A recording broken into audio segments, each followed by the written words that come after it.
네, 이번에 고전으로 세상 읽기 강좌를 맡은 원광대학교 문창과의 이주라입니다. 이번 시간에는 3.1운동으로 바라보는 두 작가의 시선, 이광수와 시문이라는 작가에 대해서 알아보게 될 텐데요. 저번 연도, 그러니까 작년에 2019년이었고 3.1운동 100주년을 지났었죠. 그리고 2020년은 3.1운동 이후에 이제 언론의 자유가 보장되면서 언론들이 이제 민족 정론지들이 창간이 되었던 이제 뭐 동아일보, 조선일보 등의 100주년을 맞이하면서 이제 3.1운동 이후에 한국 사회가 어떤 방식으로 변화하였는가에 대한 여러 가지 다양한 논의들이 생겨나고 있습니다. 그래서 그런 이제 맥락 속에서 지금 한국 사회 속에서 3.1운동이라고 하는 것이 어떤 의미를 지니면서 우리에게 각인되었던가에 대한 생각을 좀 해볼 거고요. 기본적으로 3.1운동에 대해서는 교과서나 모든 이제 기본적인 매체 속에서는 민족 저항 운동이다라고 이야기를 하고 있는데 3.1운동 100주년을 맞으면서 이제 여러 가지 한국 사회의 시민 운동의 성과들이 이제 가시적으로 드러나는 시기를 현재 맞이하고 있고 그것과 연동하여서 3.1운동의 의미도 시민 운동이라고 하는 건 한국 사회 속에서 시민운동이라고 하는 것의 가능성을 가장 최초로 보여준 이제 대중적인 이제 운동의 일환이었다라고 해석을 하는 방식으로 바뀌어 나가고 있습니다.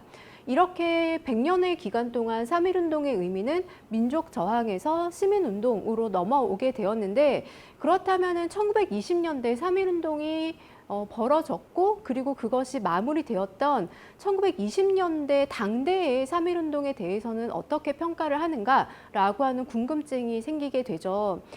1920년대 당대의 평가는 우리가 지금 너무나 상식적으로 알고 있는 민족 저항 운동이었고 굉장히 자부심을 가질 만한 독립운동 중에 하나였다라고 하는 입장과는 좀 다른 입장들이 많이 존재를 했었고요. 그게 사실 우리 역사의 좀 안타까운 부분이라고 이야기를 할 수 있습니다. 그래서 지금 이번 이 시간에는 이 두 가지 상반된 입장들을 3.1운동이 끝나고 난 이후에 1920년대부터 만들어졌던 후일담 소설들을 중심으로 해서 이제 이 3.1운동에 대해서 당대가 어떤 평가를 내리고 있었고 주류적 입장이 무엇이었으며 거기서 놓친 부분이 무엇인지에 대해서 같이 살펴보도록 하겠습니다. 이런 태도들을 통해서 우리가 3.1운동도 일종의 혁명이라고 할 수 있죠. 그러니까 체제를 전환시키고자 하는 노력이었는데 그 노력 이후에 이 혁명이 지속 가능하려면 우리에게는 어떤 태도가 필요한가라고 하는 질문도 한번 던져볼 수 있을 것 같습니다. 3.1운동에 관련된 후일담 소설들은 이렇게 지금 대표적인 작품만 몇 개 적어 보았는데요. 원래 3.1운동 딱 벌어지고 나면은 사람들이 너무나 이제 에너지를 쏟아부었던 사건이기 때문에 굉장히 많은 문학 작품이 쏟아졌으리라 생각을 하지만 기본적으로 3.1운동에 대해서 일본 제국에서 이제 검열이 굉장히 강화되었고 억압이 굉장히 심했었고요. 그리고 이제 3.1운동 끝나고 난 이후에 굉장히 큰 사건이었기 때문에 사람들이 이거를 이제 머릿속으로 정리를 해서 글로 표현하는 데는 시간이 좀 걸렸습니다. 그래서 오히려 뭐 그러니까 직자적으로 이제 감정을 드러내는 시 같은 경우는 좀 많이 쓰였지만 소설로 정리될 때까지는 시간이 좀 걸렸고요. 이거는 우리가 1980년대에 이제 6월 항쟁이나 이런 이제 민주사회를 이루기 위한 혁명을 치렀던 때도 마찬가지로 1980년대는 시의 시대였거든요. 그러니까 혁명을 직자적으로 표현할 수 있는 그런 이제 문학의 양식이 굉장히 이제 주도를 하였고, 그러니까 소설은 오히려 90년대에 들어서 이제 이 80년대를 다시 돌아보는 방식으로 이제 힘을 얻기 시작하는데요. 3.1운동 시대도 마찬가지였다라고 보시면 돼요. 3.1운동 직후에는 1919년 8월 정도에 독립신문에 실린 이 피눈물이라고 하는 작품 하나 정도만 실리고요. 나머지 매체에서는 3.1운동을 다룬 여러 가지 문학 작품이 하나도 실리지 못해요.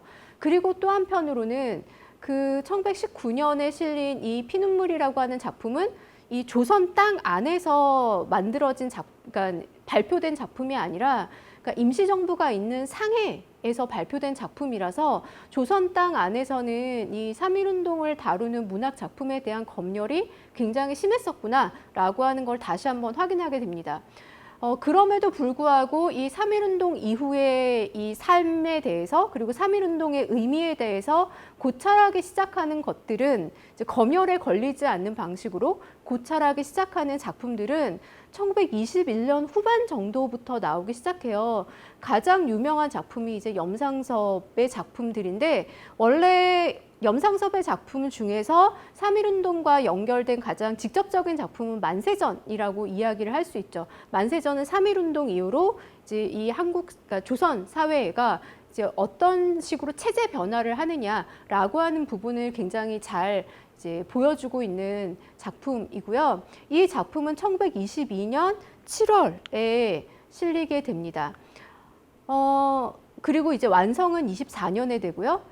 염상섭은 이 만세전을 실기 전에 표본실의 청개구리라고 하는 단편 작품을 통해서 3.1운동에 대한 자기 나름의 어떤 성찰을 이제 문학화하였는데 표본실의 청개구리에는 뭐 3.1운동에 참가했다라고 하는 이제 명확한 표현은 안 나오지만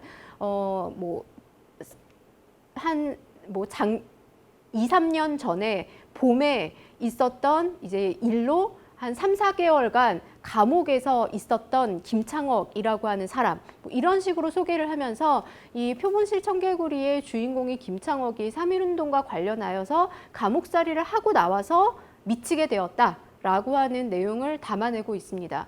그런데 이 염상섭의 작품은 만세전을 기억해 보셔도 아시겠지만 3.1운동을 겪었고 그 3.1운동에 대해서 그러니까 뭔가 3.1운동이 끝난 이후의 환멸 그리고 3.1운동이 지속 가능하지 않으리라고 하는 어떤 무기력 이런 느낌들을 좀 담고 있는 작품이라고 간단하게 정리를 해볼 수 있을 것 같습니다.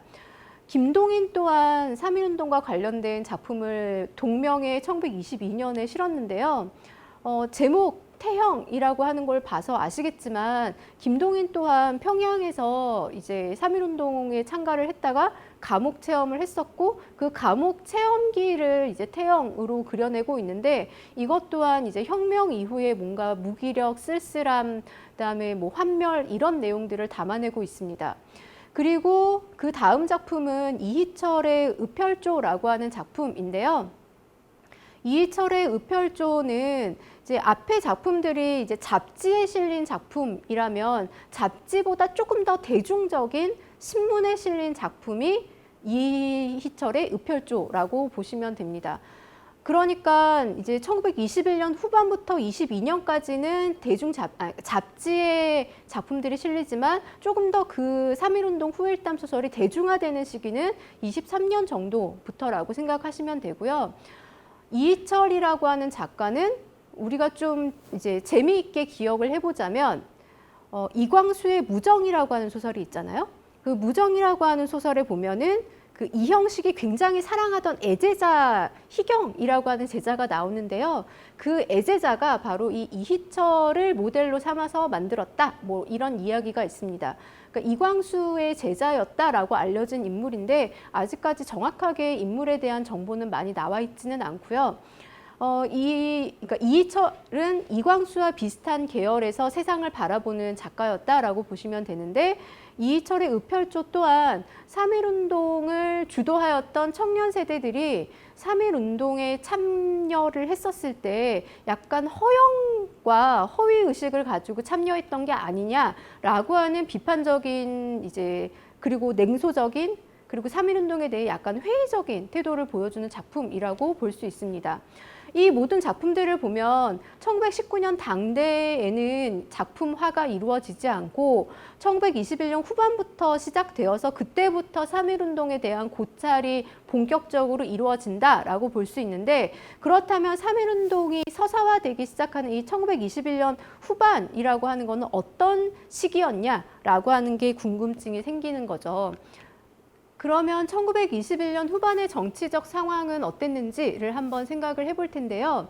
1921년 후반에 있었던 국제적으로 가장 중요한 사건은 워싱턴 회담이 열렸던 건데요. 워싱턴 회의라고도 하고 워싱턴 회담이라고도 하는데 1921년 11월에 시작을 해서 22년 1월에 종료되니까 우리가 앞에 봤던 그 후일담 소설이 시작되는 시기라고 볼 수 있죠.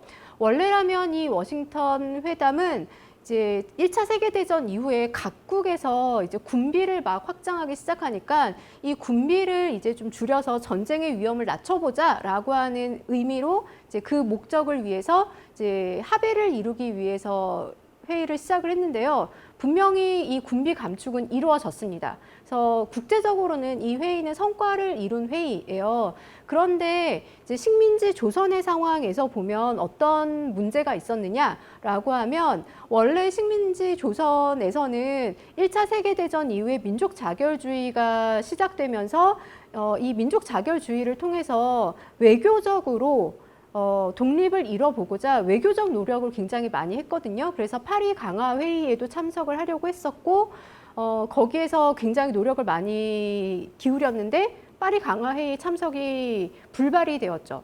그리고 나서 이제 다음번에 있는 가장 중요한 국제회의가 워싱턴 회담이었던 거예요. 그래서 이 워싱턴 회담을 통해서 외교적으로 독립을 이루어내려는 노력을 이제 이 세계 각국에 전달을 하고자 여기에 참여를 하려고 합니다. 그런데 한국 대표단이 갔는데 미국 쪽에서, 그러니까 뭐 미국 정부가 이제 주도를 했던 회의였던데 이제 여기에서 한국 대표단의 존재를 부인하고요. 그걸 통해서 결국은 워싱턴 회담에서 이제 한국 대표단은 어떤 외교적 성과도 얻지 못한 채 오고, 그리고 이 회의 안에서 그러니까 동아시아 질서를 재편하는 논의도 이루어졌지만 동아시아 질서를 그냥 열강들이 그러니까 현상 유지하는 쪽으로 결정을 내렸기 때문에 이 현상 유지라고 하는 건 결국은 조선의 식민지임을 그냥 그대로 인정을 한다라고 하는 결론이거든요. 그것 때문에 결국은 이제 외교를 통해서 독립을 이룬다라고 하는 이 외교 독립론이 결정적인 실패를 이루는 사건이라고 보시면 됩니다. 그러니까 이 외교 독립론이 결정적으로 실패를 하게 되면서 그때부터 이제 조선 사회 내에서 3.1운동에 대한 평가가 다른 방향으로 이루어지기 시작하는 거죠. 그 전까지는 3.1운동에 대한 열기에 들떠 있었다면 21년 그 열기를 통해서 우리가 독립을 할 수 있을 거라는 희망을 가지고 있다가 그게 실패하게 되는 시기가 21년 후반의 워싱턴 회담 이후라고 생각을 하면 됩니다. 그랬을 때 이 워싱턴 회담 이후에 사회 담론이 어떤 방식으로 재편되기 시작하였느냐를 보면 그 가장 대표적인 예가 이광수의 민족개조론이라고 하는 논설이라고 보시면 됩니다. 민족개조론은 굉장히 유명한 논설이에요. 근데 이 민족개조론에 나타난 핵심은 바로 실력 양성론입니다. 이것도 우리가 교과서에서 굉장히 많이 본 내용이죠. 그런데 이 실력 양성론을 좋게 생각하면은 정말 우리가 지금 부족한 부분을 빨리 능력을 향상시켜서 우리가 독립을 이룰 수 있을 만한 자력을 구축을 하자. 그러니까 자력갱생이라고 생각하시면 돼요. 현재 신자유주의 사회 모두에서는 이게 굉장히 이제 상식적으로 받아들여지는 논리인데 이 실력 양성론 자체 내에 약간의 한계 상황들이 있습니다. 그 한계의 지점이 뭐냐면 실력 양성론에서는 여기 민족 개조론과 통하잖아요. 그러니까 현재 조선이 식민지 상황인데 왜 조선이 식민지가 되었느냐라고 했을 때 그 조선이 식민지가 된 원인에 대해서 조선 자체의 민족성의 문제가 있기 때문에 라고 하는 결론을 내게 되는 거예요. 그러니까 이 결론 때문에 결국은 조선의 독립을 위해서는 민족 개조가 필요하다. 민족 개조를 위해서 우리가 교육도 받고 실력도 양성하자. 이런 식으로 쭉쭉쭉쭉 가게 되는 거죠. 그러니까 실력을 키운다라고 하는 점에서는 굉장히 중요하고 그리고 우리에게 필요한 담론이기는 하였으나 기본적으로 그러니까 조선의 민족성에 대한 문제 제기를 바탕으로 하고 있기 때문에 그 한계를 깔고 있다라고 보시면 되고요. 그렇기 때문에 이 실력 양성론에 동의하는 세력이 갈라져요. 그러니까 꼭 모든 사람들이 다 우리가 다 실력을 양성하자라고 동의하는 것이 아니라요. 조선이 식민지가 된 이유에 대해서 우리는 다르게 생각한다라고 해서 다른 방식의 독립운동 노선을 가져가는 사람들은 또 생기는 거죠. 이 세력을 이제 아주 단순하게 나눠본다면 부르주아 민족주의 세력은 실력 양성론에 좀 동의한 입장이고요. 그리고 그것과 좀 다르게 이제 사회주의 세력 쪽에서는 이 민족 개조론이 가지고 있는 한계를 지적을 하면서 그러니까 조선이 식민지가 된 이유는 이제 민족성이 부족해서가 아니라 조선이 식민지가 된 이유는 제국주의가 그러니까 시장을 확보하기 위해서 식민 지배를 확대시키고 있기 때문이다. 그러니까 이 제국주의가 결합하고 있는 자본주의 시장의 확대라고 하는 것들을 저지할 수 있는 방법을 찾아야 되고, 그것이 바로 이제 뭐 사회주의 혁명이나 아니면 무장 독립 투쟁이나 여러 국가와의 국제적 연대를 통한 혁명이다라고 이야기를 하는 거죠. 그렇게 하였을 때 이 민족 개조론, 실력 양성론, 그러니까 전체적으로 개조론이라고 불리는 입장에서는 3.1운동을 어떻게 평가하느냐라고 하면 기본적으로 실패의 혁명이다라고 결론을 내리게 됩니다. 그러니까 무언가를 해보려고 하였는데 안 됐고, 그 안 된 이유는 우리가 부족하기 때문이고, 그래서 우리는 지금 당장 필요한 거는 이러한 이제 저항 운동이나 이제 저항 무장 독립 투쟁이나 이런 것들이 아니라 이제 조금 더 이제 실력을 양성을 해서 이제 차근차근 문명 국가에 도달하는 일이 우리에겐 조금 더 급선무다라고 이야기를 하는 거죠. 이런 것들이 사회주의 세력이 가지고 있었던 현상 평가하고는 굉장히 차별이 되는 지점이다라고 생각을 하시면 됩니다. 근데 문제는 뭐냐면 이렇게 3.1운동을 실패다라고 결론을 내렸던 이 민족 개조론, 실력 양성론, 개조론, 이 입장이 기본적으로 3.1운동 이후에 우리 사회의 전체적인 담론의 주류를 장악하게 되었다라고 보시면 돼요. 뭐 물론 각각의 입장에 이제 미세한 차이들은 있지만 좀 단순화해서 이 개조론의 입장들이 가지고 있는 한계가 후일담 소설에 어떻게 나타났는지를 한번 확인해 보겠습니다. 그 개조론의 가장 대표적인 인물이 바로 이광수이고요. 이광수는 너무나 유명한 작가이기 때문에 잘 알고 계시죠. 이광수는 식민지 시기 내내 가장 민족의 지성으로 불렸던 거대한 작가였고요. 이광수는 1892년에 태어나서 1950년에 납북이 됩니다. 이광수가 일본에서 유학을 하던 그 시기에는 홍명희와 그리고 최남선과 더불어서 조선의 3대 천재라고 불렸을 만큼 굉장히 똑똑하였고, 그래서 민족 지사들 사이에서 굉장히 큰 역할을 담당하였고, 그래서 이제 사회에서 대표적이고 상징적인 인물이 되었던 거죠. 그래서 유학을 하고 돌아와서는 오산학교에서 일을 하면서 민족 독립운동을 시작을 하였고요. 오산학교는 도산 안창호 선생이 세운 학교이기 때문에 도산 선생을 굉장히 이제 존경하였다라고 알려져 있습니다. 그리고 상해 임시정부로까지 건너가요. 상해 임시정부로까지 건너가는데 문제는 상해 임시정부에 갔다가 이제 거기에서 만류하는 사람들이 있었음에도 불구하고 그 만류를 뿌리치고 임시정부 일을 하지 않고 조선으로 돌아오거든요. 근데 조선에 돌아와서 제일 처음 발표한 글이 앞에 봤던 그 민족 개조론인 거예요. 그걸 보고 이제 다른 상해 임시정부에 남아있던 다른 독립지사들, 그리고 나머지 이제 독립운동에 이제 헌신하고 있었던 사람들이 이광수가 변절했다라고 이야기를 하는 거죠. 왜인지는 대충 짐작이 가시죠. 여러분들도 조선 민족이 부족하다라고 시작하는 그 내용으로 시작되는 그 논설을 쉽게 받아들일 수 있는 사람들은 없는 거죠. 그래서 그때부터 이제 변절자라고 하는 꼬리표를 달게 되었고, 그런데 이제 그 꼬리표를 스스로 떼기보다는 결국 제일 마지막에 이제 일제 말기에 가면은 아주 완벽한 친일을 하게 됩니다. 이제 그로 인해서 이제 나중에 이제 6.25 전쟁 중에 많은 고초를 겪게 되고 납북이 되는 거죠. 이광수가 현재 우리에게 유명한 이유는 최초의 한글 소설이라고 불리는 무정을 발표한 작가이기 때문인데요. 3.1운동과 관련해서 이광수의 대표작은 무정보다는 재생이라고 하는 작품입니다. 그래서 우리는 이 재생이라고 하는 작품을 같이 보도록 할게요. 이 재생이라고 하는 작품이 3.1운동과 관련해서 왜 중요하냐라고 하면 무정은 일로전쟁, 그러니까 러일 전쟁 시기를 다룬 작품이다라고 이광수 스스로가 이야기를 하고 있거든요.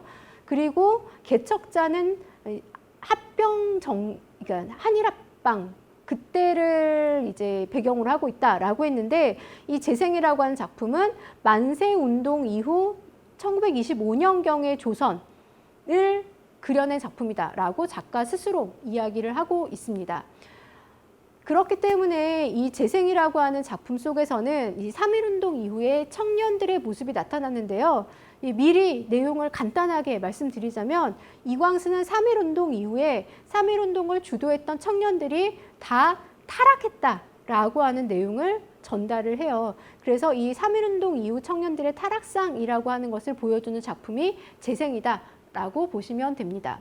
이 재생에서 청년 세대의 타락을 보여주는 가장 대표적인 인물이 바로 이 그림에 보이는 순영이라고 하는 여성입니다. 재생의 줄거리는 처음에는 굉장히 간단해요. 봉구라고 하는 이제 3.1운동을 주도했던 청년 있고요. 그다음에 순영도 그때 당시 여학교를 다니면서, 그러니까 전문 학교를 다니면서 3.1운동에 참여했던 여학생이고, 그 다음에 부자이자 굉장히 호색한 백가라고 하는 인물이 등장을 하게 됩니다. 전형적인 삼각관계예요. 돈이냐 사랑이냐 사이에서 여성이 갈등하는 전형적인 삼각관계고요. 원래 봉구와 순영은 3.1운동 당시에 같이 이제 그 전단지를 돌리면서 같이 운동을 했던 사이예요. 그러니까 혁명에 참가했던 사이인 거죠. 그런데 3.1운동이 끝나고 나서 봉구는 감옥에 갔는데, 이제 순영은 감옥에 갔다가 아주 짧게만 감옥살이를 하고 나와요.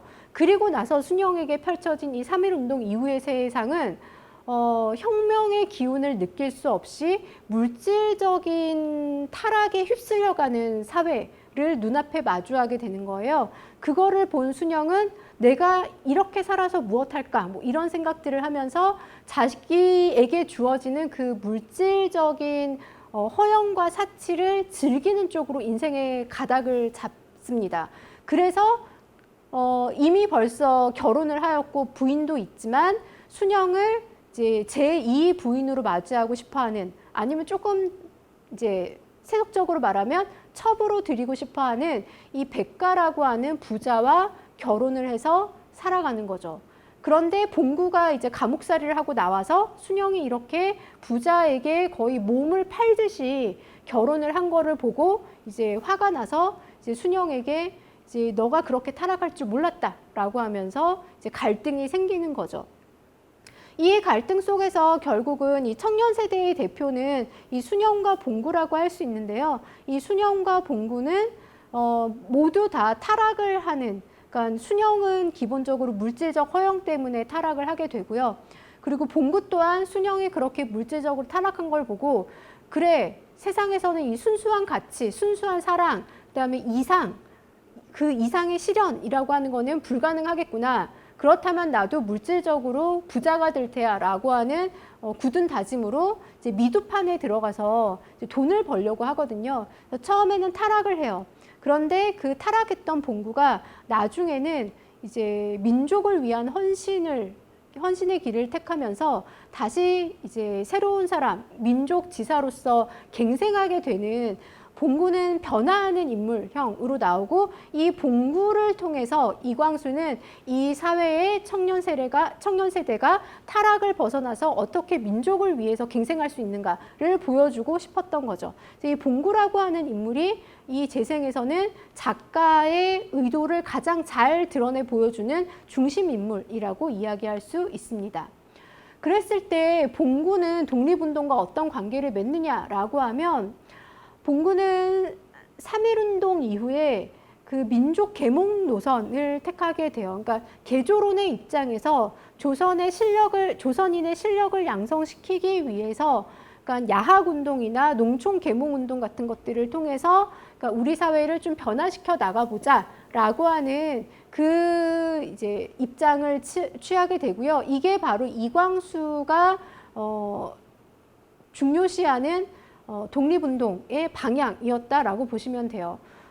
결론적으로 말씀드리자면 그랬을 때 이광수가 이렇게 소설의 인물을 통해서 이런 농촌 계몽에 도달하고자 하였을 때 그게 제대로 잘 이루어졌겠는가라고 하면 굉장히 많은 고난을 겪고 실패를 겪게 돼요. 그 대표적인 작품이 이광수가 30년대 후반에 쓰게 되는 흙이라는 작품인데요. 이 흙이라고 하는 작품은 시문의 상록수와 마찬가지로 이제 농촌에 가서 이제 유승이라고 하는 변호사가 농촌 계몽 운동을 펼치는 작품인데 그 농촌 계몽 운동을 펼치러 갔으나 그 농민들이 호응해주지 않아서 결국은 실패하는 뭐 이런 이야기를 담고 있거든요. 그것을 미루어 봤을 때 봉구가 재생해서 야학운동을 펼치면서 민족 계몽 운동의 노선을 택했을 때 봉구의 이 민족 헌신이라고 하는 것도 그렇게 평탄하게 이루어지진 않았으리라 라고 하는 짐작을 할 수 있습니다. 그에 반해서 우리가 좀 단순하게 이 개조론의 입장과 사회주의 혁명이나 무장 독립 투쟁이라고 하는 이 입장을 좀 갈라보았는데요. 그에 반해서 이 무장 독립 운동 세력은 언제나 존재를 했었고요. 이 무장 독립 세력에 대해서 우리가 조금 더 이제 친숙하게 받아들일 수 있는 거는 최근에 영화 뭐 암살이나 이런 것을 통해서 이제 의열단의 김원봉이라고 하는 인물을 다시 재조명을 하거나 아니면 박열이라고 하는 인물을 재조명을 하잖아요. 이제 그런 인물들이 다 이 무장 독립 운동의 입장에 서 있었던 세력들이라고 보면 됩니다. 그런데 그 무장 독립 운동에 대해서는 봉구를 통해 드러나는 이광수의 관점은 무엇이었냐라고 하면 바로 옆에 인용문에 나오는 것처럼 이 경운이라고 하는 인물이 바로 상해에서 들어온 이제 무장 독립 투쟁 단체의 단원인데 이 경운이라고 하는 인물을 못생겼다라고 판단을 해요. 그러니까 못났다라고 판단을 하는 거죠. 그래서 이 경운에 대해서 봉구는 경운이 뭔가 세상 물정 모르고 그냥 철없는 부잣집 아들이라서 자신이 일하고 있는 그 미두 회사의 주인의 아들인데 이 미두 회사 주인의 아들은 부자이긴 하지만 세상 물정을 몰라서 그냥 허황된 생각으로 이 무장 독립 투쟁을 하는 거다라고 생각을 하기 때문에 이 경운에 대해서 항상 불쌍하게 보고요. 부족하다라고 생각을 합니다. 그리고 경운이 하고자 하는 그 폭탄 테러 뭐 이런 것들이 다 허황된 몽상이다라고 생각을 하는 거죠. 이런 방식을 통해서 이광수는 무장 독립 운동이라고 하는 것이 뭔가 현실 사회 속에서는 그러니까 가능하지 않은 굉장히 이제 한계가 많은 독립 운동의 한 방법이다라는 식으로 비판적으로 바라보게 됩니다. 역시 사회의 주류적인 분위기도요. 이런 식으로 뭐 폭탄을 던지고 아니면 불법 문서를 뿌리고 그다음에 조금 더 과격하게 저항 운동을 하는 모든 세력들을 다 부정을 하였는데요. 그 부정을 하는 방식이 지금 여기에 나오는 인용문과 같은 방식이라고 보시면 돼요.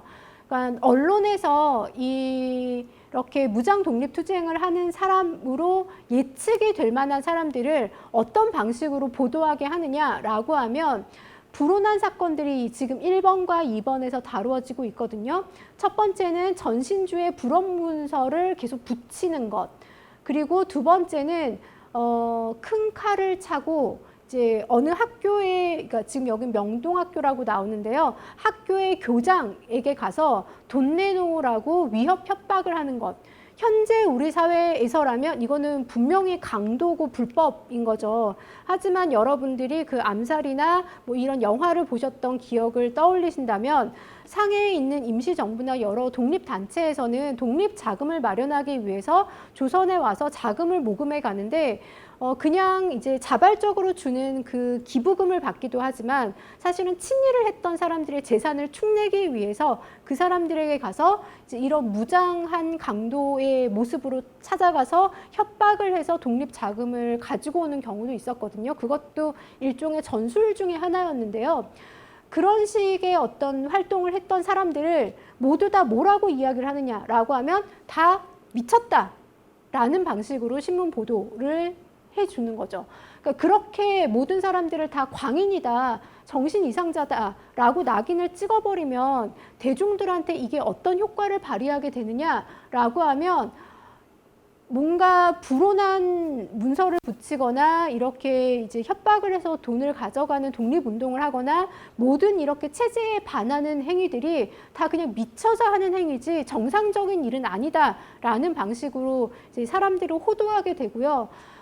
그런 식으로 이거를 광기라고 몰아붙이는 것은 결국은 문명 국가를 이루고 싶어하는 모든 대중들에게 문명 국가를 이루기 위해서는 이런 식의 과격한 저항의 방식은 맞지 않아 라고 하는 메시지를 전달하게 되면서 그 무장 독립운동의 입지를 굉장히 좁히게 되는 그 결과를 낳게 됩니다. 그래서 결국은 폭력적인 저항을 무력화시키는 결과를 낳게 되는 거고요. 그래서 신문 보도에서는 항상 불온 문서가 붙었다, 누군가가 이제 시국 표방을 하면서 돈을 가져갔다라고 했을 때 도대체 이게 정말인지 아닌지, 사실인지 아닌지, 그리고 그것이 어떤 의도를 가지고 와서 어떤 내용이 담긴 불원 문서를 뿌렸는지 이런 내용들을 전혀 전달하지 않고 이렇게 이제 무조건 미쳤다라고 이야기를 하면서 사람들의 시선을 이제 호도시켜 버리는 거죠.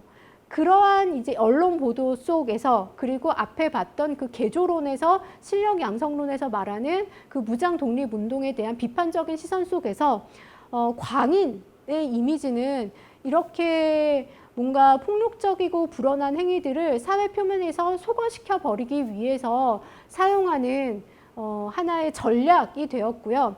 그리고 무장 독립 운동을 비정상의 활동으로 이제 낙인 찍는 그 결과를 만들게 되었습니다.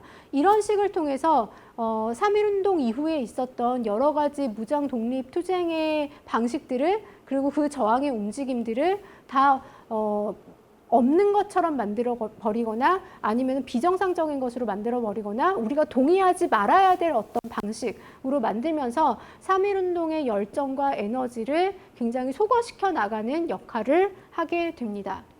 하지만 사실 이 광인의 이미지라고 하는 것은 단지 그렇게 불온한 체제에 대한 저항에 대한 봉합의 원리로만은 이루어지지 않는데요.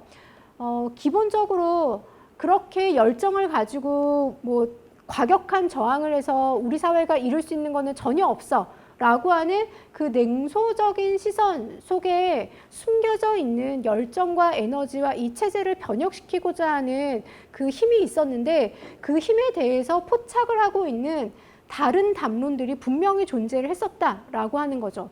당대에는 많이 드러나지 않았지만 분명히 그 담론이 존재했었고 그것이 우리가 앞에서 봤던 그 개조론의 담론과는 굉장히 다른 지점으로 이루어지게 됩니다.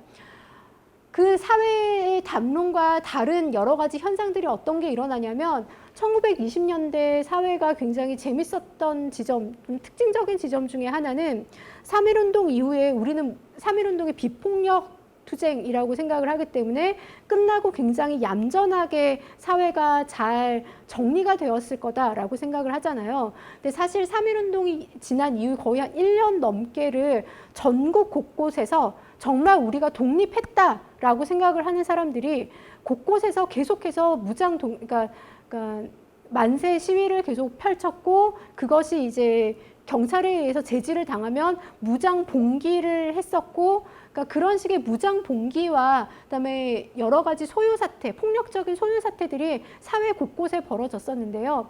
이 시기의 사회 소요 사태는 기본적으로 민족 대결로 이루어지는 경우가 많았어요. 가장 대표적인 게 남대문 소요 사건이라고 하는 건데, 일본인 5명과 조선인 5명이 시비가 붙었어요. 그런데 경찰이 왔는데 똑같이 시비가 붙었고, 일본인이 가해자 폭행을 하였는데 이 일본인, 그러니까 가해자를 그냥 돌려보낸 거죠. 그러니까 그거를 둘러싸고 보고 있던 이제 조선인들이 이제 열받은 거예요. 그래서 가해자를 왜 그냥 돌려보냈느냐라고 하면서 그 주변에 있던 모든 일본인을 폭행하고, 그리고 파출소로 쳐들어가서 파출소를 파괴하기 시작한 거죠. 사실 일본은 공권력이라고 하는 힘을 가지고 있었지만 이렇게 길거리 소요 사태가 계속 끊이지 않고 일어날 수 있었던 이유는 뭐냐라고 하면, 사실 숫자는 조선 사회 속에서 살아가고 있는 조선인의 숫자가 일본인보다 훨씬 많거든요.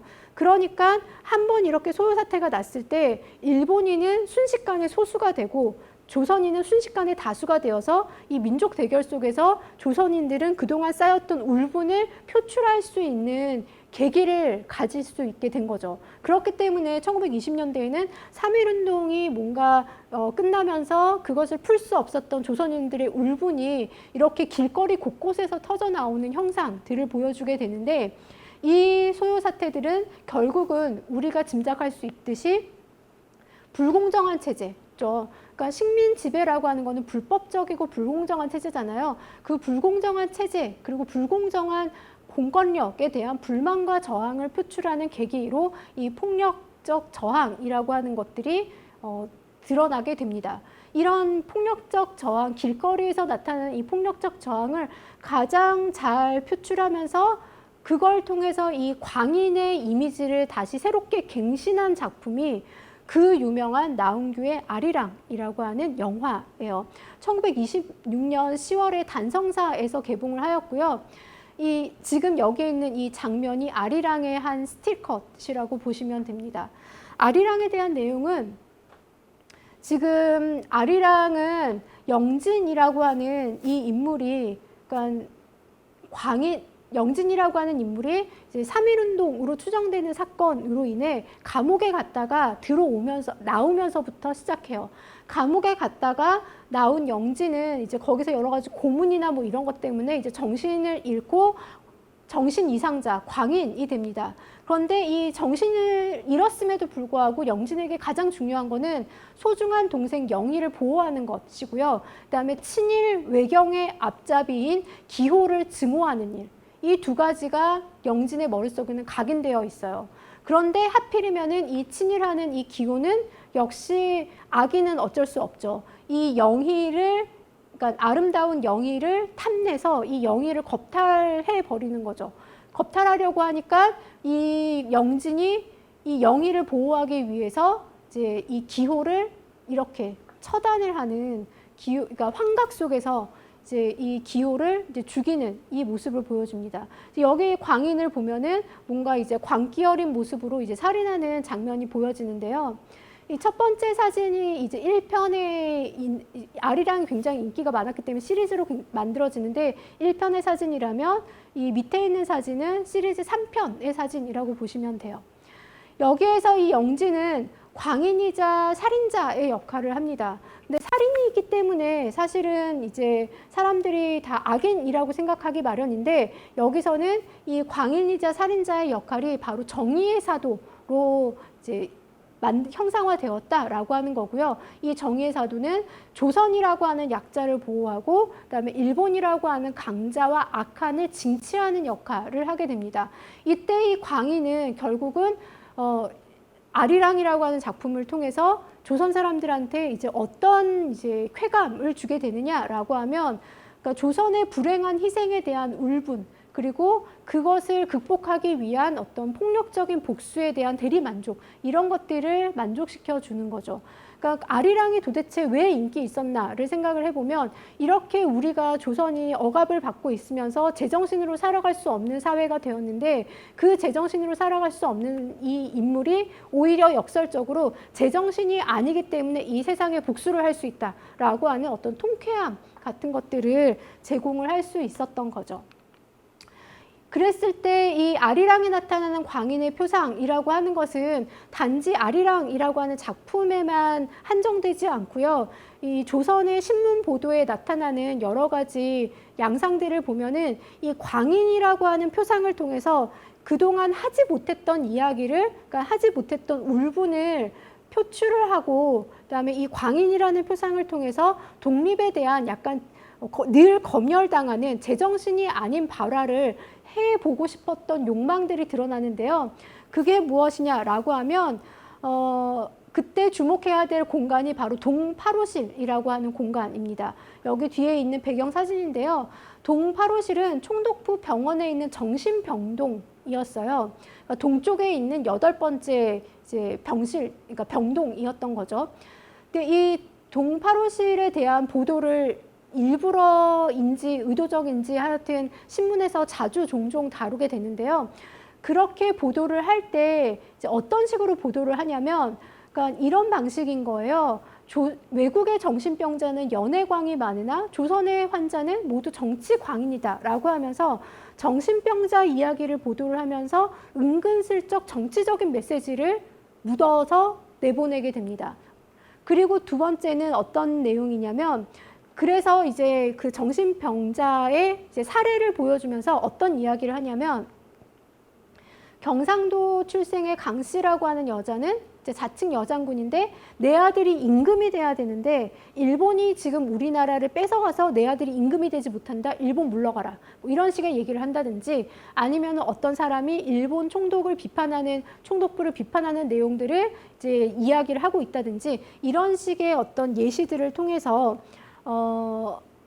사람들이 정신병자의 이야기인 것처럼 보이지만 사실은 그 안에 이제 우리가 표출하지 못했던 그 은근히 숨겨져 있던 욕망을 표출을 할 수 있게 하는 방식으로 보도를 하였습니다. 그래서 이때 동파로실이라고 하는 곳은 사실은 조선의 모든 곳에서 독립이라고 하는 말은 금지되었고요. 신문에서 독립이라고 하는 글자를 쓰면 그거를 다 복각으로 파내서 없애서 신문에서 그 글자를 읽지 못하게 만들었어요. 그런데 동파로실에서는 바로 조선의 독립을 거리낌 없이 말할 수 있는 곳으로 자리매김하게 되었고요.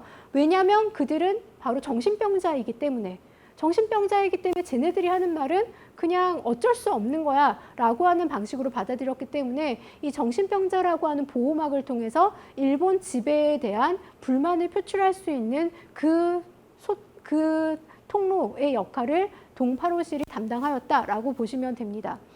이랬을 때 이 동파로실이나 아니면 아리랑 같은 데에서 나타나는 이 광인의 표상, 미친 사람들의 표상이라고 하는 것은 결국은 이 식민 지배에 대한 조선의 분노를 보여줄 수 있는 가장 대표적인 이미지로 1920년대에 재정립되었다라고 보시면 됩니다. 그런 이제 광인의 표상을 가장 잘 보여주는 작품이 바로 시문의 탈춤이라고 하는 작품인데요. 이 시문의 탈춤이라고 하는 작품은 작품을 보기 전에 먼저 이제 시문이라고 하는 이 작가에 대해서 간단하게 살펴보면요. 시문은 1901년 이제 경기도에서 출생을 하였는데 본명은 심대섭입니다. 시문은 집안이 굉장히 부유했어요. 일단 집안 자체도 양반가여서 양반에서 친일 지주로 전환을 하면서 그러니까 재산의 손상을 하나도 입지 않았던 집안이고요. 시문의 모든 형들이 다 이제 매일신보랄지 조선 총독부의 기관지에서 일을 하거나 조선 총독부 관련 일을 하면서 이제 친일을 했었던 인물들입니다. 근데 우리에게 약간 이제 주목을 끄는 인물은 첫 번째 형인 심우섭이라고 하는 사람인데요. 이 심우섭이라고 하는 인물은 왜 우리의 주목을 끄냐면 다시 한번 이광수의 무정으로 돌아가서요. 이광수의 무정에 보면은 신우선이라고 하는 기자가 등장을 하죠. 그 신우선이라고 하는 기자는 굉장히 이제 모던보이인데 이제 세상에 대한 관심 없고 그냥 놀고 먹는, 그러니까 일해서 그냥 번 돈으로 놀고 먹으면서 편하게 지내는 것에만 관심을 가지고 민족 문제나 뭐 계몽 문제 같은 데에서는 전혀 관심을 가지지 않는 인물로 나오는데요. 그러다가 이제 제일 마지막에 이제 삼랑진 그 수해 장면을 보고 자선 음악회를 열 때 거기에서 감동해서 자기도 이제 민족 계몽지사가 될 거야라고 이제 개과천선하는 인물로 나오잖아요. 근데 그 신우선이라고 하는 인물이 바로 시문의 첫째 형인 심우섭을 모델로 삼았다라고 알려져 있습니다. 이제 그렇게 이제 굉장히 부자고 그 다음에 이제 자신의 그냥 현실적인 생활에 대해서 비판적인 생각을 하기보다는 그냥 이제 즐기려고 했던 그런 인물들의 어떤 모델과 같은 인물이었다라고 보면 되는데, 이 집안 중에서 유일하게 집안의 노선과 반대의 길을 택한 사람이 시문이다라고 생각을 하시면 돼요. 시문은 3.1운동에도 굉장히 적극적으로 참여를 하고요. 그리고 3.1운동 이후에 이제 독립운동의 근거지가 상해로 바뀌었죠. 상해로 넘어갔을 때 상해로 이제 같이 넘어가서 거기에서 이제 대학 공부를 하면서 독립운동을 본격적으로 돕습니다. 그래서 시문의 작품들을 보면 뭐 동방의 애인이나 이런 작품들은 모두 이렇게 상해에서 독립운동을 했었을 때 어떤 일들이 있었는지를 좀 보여주는 작품들이 많아서 그때 당시의 독립운동, 상해 독립운동의 모습을 좀 짐작해 볼 수 있게 해 줍니다.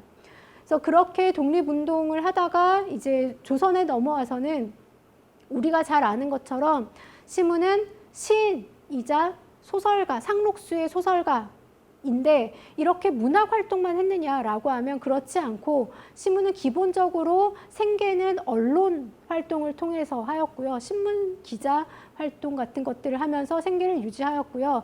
그렇게 번 돈을 문학 작품을 쓰는 것으로만 쓰지 않고 영화에 굉장히 관심이 많았어요. 그래서 영화 감독도 하고 그리고 영화 배우로도 출연을 합니다. 그래서 시문은 이제 배우 활동까지 한 굉장히 다재다능한 작가였다라고 보시면 되고요. 시문의 가장 유명한 작품은 시로는 그날이 오면이죠. 이 시인 그날이 오면이라고 하는 작품이 오히려 소설로 유명한 상록수보다 시문의 본질을 훨씬 더 명확하게 알려주는 작품이라고 보시면 되는데요. 그러니까 독립의 그날이 오면 나는 내 살가죽이라도 벗겨서 그 살가죽으로 북을 만들어서 치고 다니면서 축하를 하겠다라고 하는 그 굉장히 강렬하고 열정적인 모티프를 가지고 시를 쓰는 것처럼 시문은 기본적으로 굉장히 열정적으로 독립을 추구했던 작가라고 보시면 돼요. 그런 열정적인 독립의 내용이 가장 잘 드러나는 작품들이 뭐 동방의 애인이나 탈춤 같은 작품인데, 현재 우리에게는 그러니까 민족 개조론 중심의 어떤 내용들이 더 많이 알려져 있기 때문에 거기에 부합하는 상록수라고 하는 작품이 조금 더 교과서에 실리면서 대중적으로 많이 알려진 작품이 되는 거죠. 하지만 우리는 이제 탈춤이라고 하는 작품을 살펴볼 거고요. 시문이 영화로 만든 작품은 먼동이 틀 때라고 하는 작품이라는 것 알아두시면 될 것 같습니다. 시문의 탈춤이라고 하는 작품은 지금 여기에 이제 신문 연재 소설에 실려 있는 사진이에요. 이 사진 보면 아시겠지만 신문 연재 소설에 실린 사진인데 정말 실사 사진을 찍었잖아요.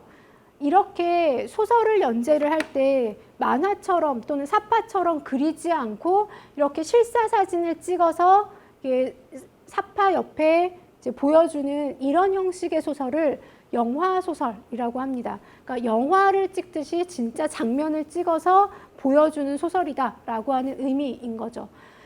여기에 보면 이제 뭐 자네 한 말을 기억해 두게나 뭐 벌써 옛날 해경이가 아닙니다. 뭐 이런 식으로 하면서 이제 소설의 대사를 보여주면서 어떤 장면인지를 보여주는데요.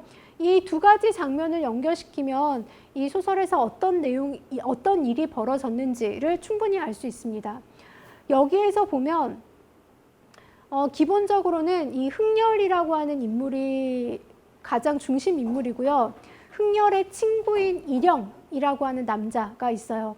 근데 이 일영이라고 하는 친구와 흥렬은 서로 같이 혜경이라고 하는 여자를 좋아해요. 하지만 이 친구 일영이 혜경을 더 좋아하고 이제 혜경도 일영에게 마음이 있는 것을 알고 흥렬이 혜경을 포기하고 일영과 혜경 커플을 도와줘요. 그런데 문제는 이 흥렬이 이제 3.1운동으로 추정되는 어떤 모종의 사건으로 인해서 감옥을 갔다 와서 정신을 잃어버린 거죠. 그런데 아리랑에서 영진과 마찬가지로 흥렬도 정신을 잃었지만 절대 까먹지 않는 게 있어요. 그게 바로 이 일영과 혜경 커플을 도와줘야 된다. 혜경을 지켜줘야 된다라고 하는 거고요. 그런데 이 지켜줘야 된다라고 하는 이 흥렬의 신념을 흔들어 놓는 이 안타고니스트인 악인이 바로 준상이라고 하는 부자예요. 역시 마찬가지로 부자들은 호색한이라서 이 혜경이라고 하는 여자를 탐내서 이 여자를 이렇게 납치를 해가서, 그러니까 일영은 이제 돈을 가지고 이제 협박을 해서 일영을 거의 몰락시키고, 그리고 자기 집에 이 혜경이라고 하는 여자를 납치해가서 이제 겁탈하려고 하는데, 그것을 광인인 흥렬이가 그러니까 집 주변을 돌면서 계속 감시를 하면서 겁탈하려고 하는 순간 그 집에 쳐들어가서 이 혜경을 빼내오고, 그리고 이제 그 집에 뭐 불을 지르고 이 준상을 죽이고 하는 폭력, 방화, 살인의 이제 장면을 만들어내는 거죠. 이렇게 모든 줄거리와 내용이 아리랑과 유사해요. 아리랑을 뭐 이게 아리랑의 표절이냐 아니냐 뭐 이런 문제가 중요한 것이 아니라, 여기서 중요한 것은 아리랑과 같은 그 줄거리 서사가 그때 당시 대중들에게는 굉장히 파급력 있는 매혹적인 서사였다라고 하는 게 중요하고요. 거기에서 이 대중을 매혹시키는 가장 중요한 인물이 누구냐라고 하면 바로 이 영웅의 모습으로 나타나는 광인이다 라고 보시면 됩니다. 그래서 흥렬과 같은 광인이 이렇게 정의의 사도로 나오는 것이 3.1운동 이후에 살아가는 대중들에게 가장 간지러운 곳을 긁어주는 가장 매혹적인 서사를 보여주는 역할을 했다라고 하는 걸 보시면 되고요. 여기에서 또 아리랑과 유사한 거는 나훈규는 아리랑을 찍으면서 감독도 하였지만 직접 주인공으로 연기도 하였거든요. 근데 그 광인의 역할을 역시 나훈규가 맡아서 합니다. 그러니까 이 정의로운 광인 영웅이라고 하는 것을 바로 이 나훈규라고 하는 아이콘을 통해서 드러내는 거죠.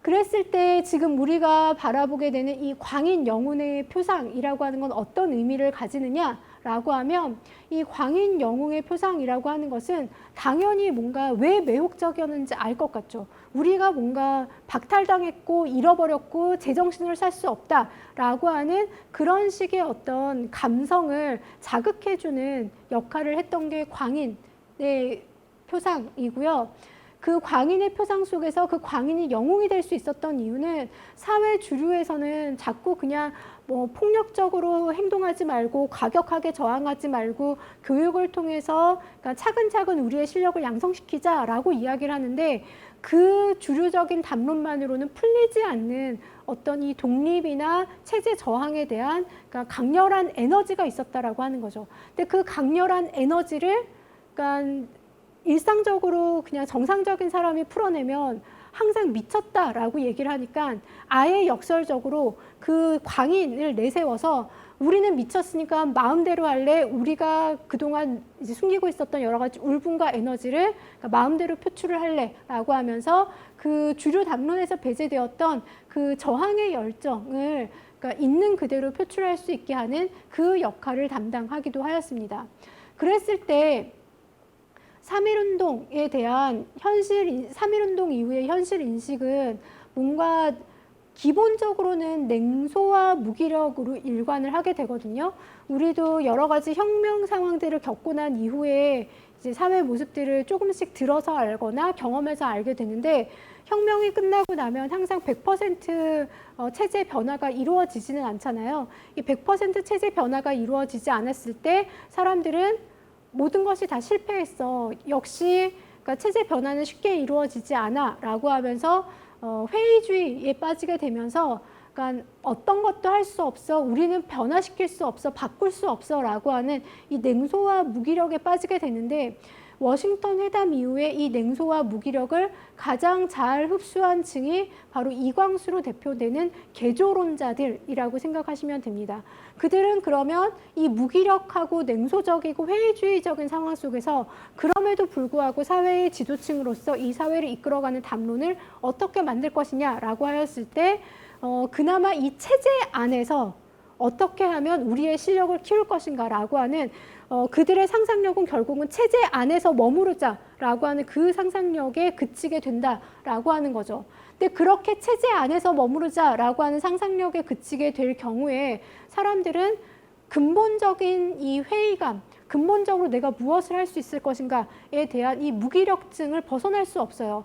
체제 안에서 실력을 키운다 한들 일본 제국은 조선인에게 그렇게 많은 기회를 보장해주지 않았거든요. 그럼 아무리 실력을 키워도 기회를 보장받지 못하는 이 체제 안의 사회 속에서 사람들은 어떤 희망도 가질 수 없는 거죠. 그러니까 이렇게 희망이 사라진 사회였기 때문에 결국은 조선 사회는 센티멘털리즘에 빠지게 됩니다.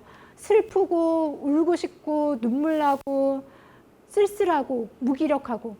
그래서 이런 식의 센티멘털리즘이 주류가 된 1920년대 사회의 분위기를 바탕으로 해서 우리는 해방 이후 거의 100년에 이르는 기간 동안 식민지 시기에 사람들이 굉장히 우울하게 살았을 거다라고 하는 편견을 가지게 돼요. 그게 이때부터 형성되어 왔던 어떤 주류적인 교육의 흐름이라고 볼 수 있는 거죠. 하지만 사실은 우리는 이렇게 식민지는 한을 가졌고 센티멘털리즘을 가지고 있으면 항상 우울하고 불쌍하고 무기력하게 눈물만 흘리며 살았을 거다라고 하는 그 생각을 뒤집어질 수 있는 여러 가지 자료들이 지금 발굴되고 있으며 식민지 사회가 재조명되고 있습니다. 그것 중에 하나가 바로 앞에서 살펴봤던 이 광인의 표상들처럼 사라지지 않는 열정의 에너지가 분명히 존재했다라는 거고요. 광인으로 이제 호도되기는 하였지만 분명히 이제 무장 독립 투쟁이나 여러 가지 이제 저항의 방식들을 통해서 이 사회를 다시 새롭게 바꿔보려고 하는 에너지들이 사라지지 않았다라고 하는 증거들을 우리는 이렇게 확인할 수 있고요.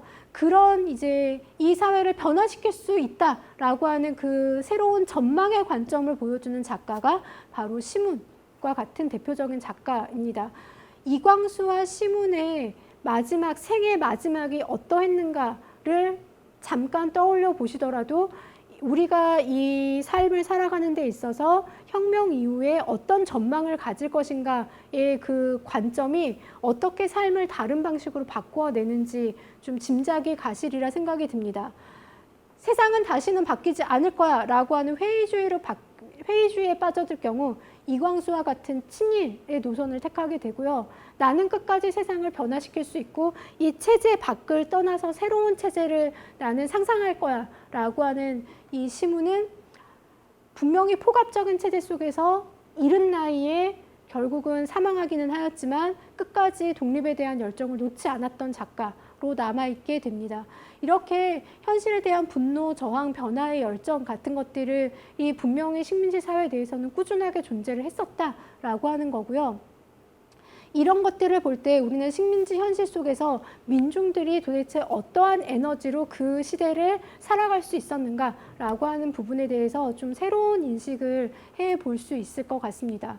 식민지 시기에 조선을 살아갔던 사람들은 무조건 저항하거나 아니면 무조건 민족주의자거나 아니면 무조건 슬펐거나 라고 하는 굉장히 극단적인 양갈래 구도로서 우리는 이 식민지 사회를 상상하는데 이 양극단의 사회 속에서 살아가는 것이 아니라 이제 무기력한 사회 담론 속에서도 그러니까 그 사회 체제를 변화시키고자 하는 저항의 울분이 같은 것들이 늘 존재를 했었는데 그 저항의 울분이 항상 검열과 같은 억압적인 체제에 눌려 있었기 때문에 그러니까 민족주의자라고 하는 정통적인 방식으로 이 저항과 울분의 에너지가 표출된 것이 아니라 광인의 표상과 같은 비정상적인 통로를 통해서 이 울분의 에너지가 표출되었다는 것이 이 식민지 사회가 가진 가장 아픔 중의 하나이지만 또 한편으로는 식민지 사회가 이제 다시 독립을 이루어 나갈 수 있게 하는 끊임없는 에너지를 갱생시킬 수 있었던 원동력이 되기도 한다라고 하는 것을 기억하시면 되고요. 그랬을 때 현재 우리가 살아가는 이 사회 속에서도 우리는 항상 어떤 열정 같은 것들을 이제 가지고 이제 삶의 원동력을 삼아야 된다라고 할 때, 이 사회를 변화시킬 수 있는 어떤 혁명적인 열정이라고 하는 것, 만을 인정을 하거나 아니면은 인정을 하는데 사실은 이 혁명적인 열정으로 도달할 수 있는 어떤 사회가 아니라 지금 현재는 굉장히 안정적으로 변화해 가고 있는 사회잖아요. 이렇게 안정적으로 변화해 가고 있는 사회이기 때문에 뭔가 이 체제의 질서를 변화시킬 수 있는 열정에 대해서는 다들 뭔가 위험하거나 아니면은 좀 과잉이다라고 하는 방식으로 판단을 하는데 그러면서 그 열정의 에너지를 어떤 방향으로 쓰게 하느냐라고 하면 체제 내에서 경쟁의 원동력으로 이 열정을 개인이 가지고 있는 변화에 대한 열정을 경쟁의 원동력으로 삼아서 체제 내에서 성공해라라고 하는 쪽으로 우리를 밀어붙이고 있는데 사실 아주 극단적인 상황이고 현재의 상황과는 굉장히 다른 상황이기는 하지만 우리가 항상 우리가 가지고 있는 에너지를 체제 내적으로만 쏟아내면 그러니까 체제 내에서 그러니까 굉장히 보수적으로 머무르게 될 수 있다라고 하는 거고요. 우리의 열정과 에너지를 이 체제 바깥으로 가져가서 체제 바깥을 상상하는 그 상상력을 통해서 이 현재 우리가 가지고 있는 이 현실을 변화시킬 수 있는 원동력을 가질 수 있다라고 생각을 합니다. 그래서 이 3.1운동에 나타나는 그 3.1운동을 인식했던 이 두 작가의 극단적인 경우를 통해서 우리는 체제 내를 상상할 것인가 반대로 체제 바깥을 지향할 것인가 이 두 가지 선택 속에서 현대 사회도 이 체제 바깥을 상상하면서 새로운 사회를 꿈꿔보는 그런 힘을 얻었으면 좋겠고요. 그런 것들을 이제 이 역사 속의 작가들의 입장들을 통해서 한번 살펴보았습니다. 네, 여기까지 마치도록 하겠습니다.